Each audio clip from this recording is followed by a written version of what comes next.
आप सभी को मनीषा गुप्ता का नमस्कार। मनीषा एस्ट्रोलॉजर। आज बताने जा रही हूँ धनु लग्न कुंडली जानकारी, विशेषताएं, शुभ अशुभ ग्रह। लग्न स्वामी गुरु चिन्ह धनुधर है, जिसका पीछे का शरीर घोड़े का होता है, हाथ में धनुष जिस पर बाण चढ़ा हुआ होता है। तत्व अग्नि, जाति क्षत्रिय, स्वभाव द्विज स्वभावी, आराध्य बजरंग बली होते हैं। धनु लग्न के जातक का व्यक्तित्व व विशेषताएं।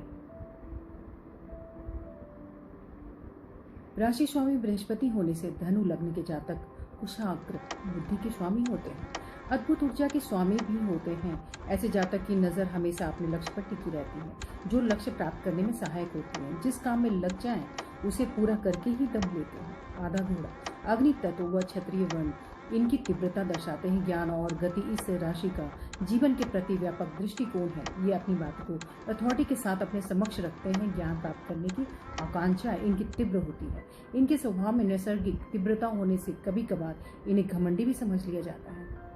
स्वभाव से काफी रोमांटिक होते हैं ये। धनु लग्न वाले लोग। धनु लग्न के नक्षत्र। धनु राशि वह चक्र की 9वें स्थान पर आने वाली राशि है। राशि का विस्तार 240 अंश से 270 अंश तक फैला हुआ है। मूल नक्षत्र के 4 चरण, पूर्वाषाढ़ा नक्षत्र के 4 चरण व उत्तराषाढ़ा नक्षत्र के प्रथम चरण के संयोग से धनु लग्न बनता है। लग्न स्वामी गुरु, लग्न चिन्ह प्रतीक धनुधर है, जिसका पीछे का शरीर घोड़े का होता है। हाथ में धनुष जिस पर बाण चढ़ा हुआ होता है। तत्व अग्नि, जाति क्षत्रिय, जैसा कि हमने आपको पहले भी बताया था, परंतु विस्तार से भी कुछ चीजें बता रही हूँ, जिसका लिंग पुरुष संज्ञक होता है। आराध्य इष्ट बजरंगबली होते हैं। ध्यान देने योग्य है कि यदि कुंडली के कारक ग्रह भी 3, 6, 8, 12वें भाव या नीच राशि में स्थित हो जाए तो अशुभ हो जाते हैं। ऐसी स्थिति में ये गृह अशुभ ग्रहों की तरह रिजल्ट देते हैं। गुरु जुपिटर लग्नेश होने से कुंडली का कारक ग्रह बनता है। मंगल मार्श पंचम व द्वादश का स्वामी है, धनु लग्न में कारक होता है। सूर्य 9 में होने से धनु लग्न की कुंडली में एक कारक ग्रह होता है। इसी प्रकार बुध मरकरी को देखा जाए तो सप्तमेश 10 में होने से इस कुंडली में समग्री होता है। धनु लग्न के लिए अशुभ मारक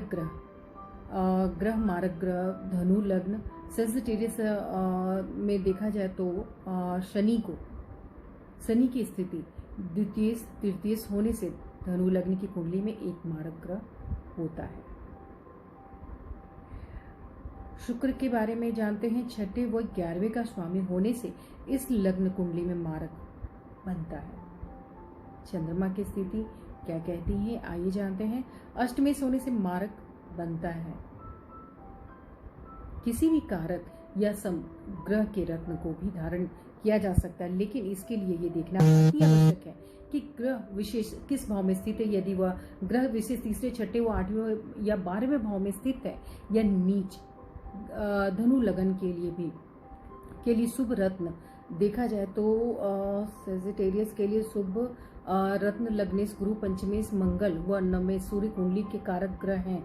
अतः इनसे संबंधित रत्न पुखराज, मूंगा व माणिक धारण किया जा सकता है।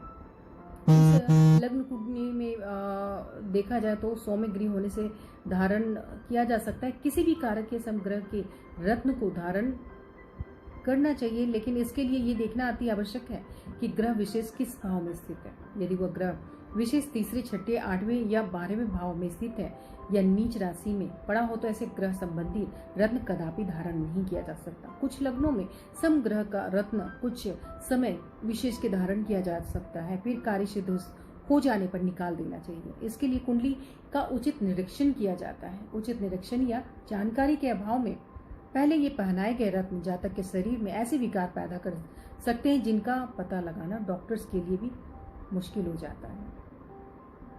ध्यान देने योग्य है कि मारक ग्रह का रत्न किसी भी सूरत में रेकमेंड नहीं किया जाता है, चाहे वो विपरीत राजयोग की स्थिति में ही क्यों ना हो।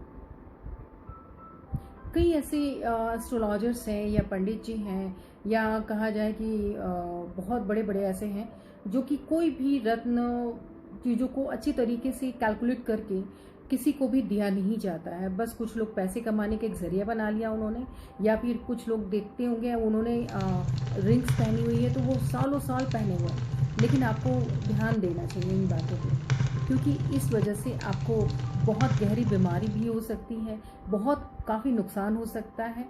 तो इसलिए बीच बीच में साल में कम से कम 2 बार अपनी कुंडली को अवश्य किसी अच्छे एस्ट्रोलॉजर से दिखाएं। तो आज के लिए बस इतना ही। आप सभी का बहुत बहुत धन्यवाद।